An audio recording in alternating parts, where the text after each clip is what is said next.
everyone. I have come back with a new topic on English grammar. मैं फिर से वापस आ गई हूँ एक नया टॉपिक इंग्लिश ग्रामर को लेके, और आज का टॉपिक बहुत इंटरेस्टिंग है, दैट इज प्रोनाउंसिएशन. हम लोग बहुत सारे ऐसे बोलते हैं pronunciation, but it is incorrect. The correct way to spell out or to say the word is pronunciation. Pronunciation. Pronunciation. Pronunciation. What is a pronunciation? Pronunciation is a word which we speak out when we tell it clearly and in a proper way.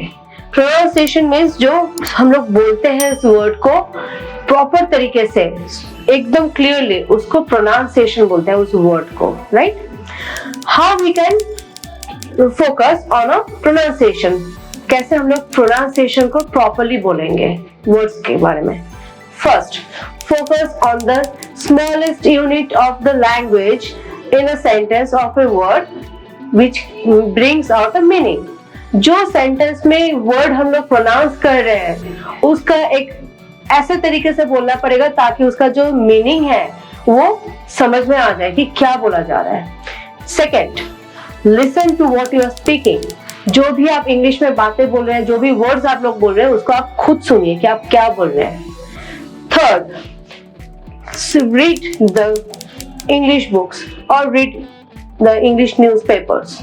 जो भी English book आ रहे हैं या English newspapers आ रहे हैं उसका पढ़िए अच्छे तरीके से, बोल के पढ़िए उसको, ताकि आपको सुनाई में भी दे पाए कि आप क्या बोल रहे हैं उसको.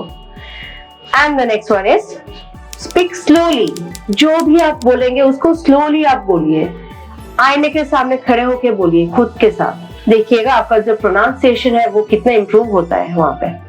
Next is practice each of the words slowly and record it.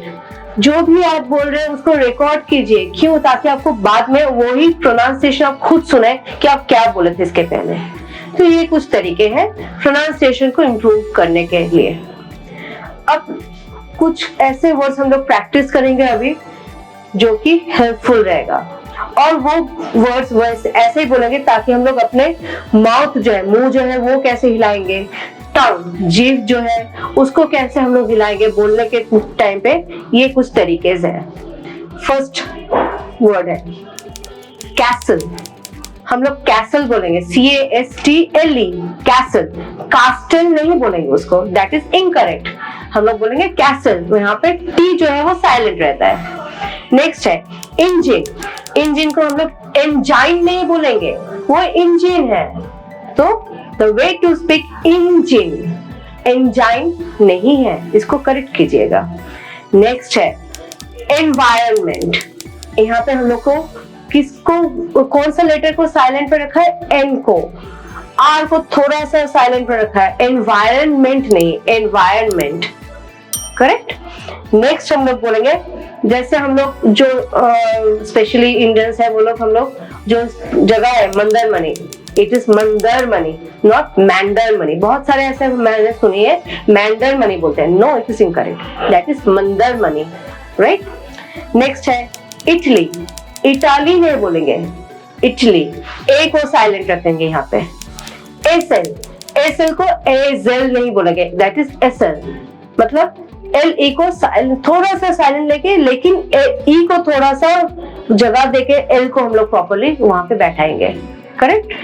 Next है idiom. It is not idem, it is idiom.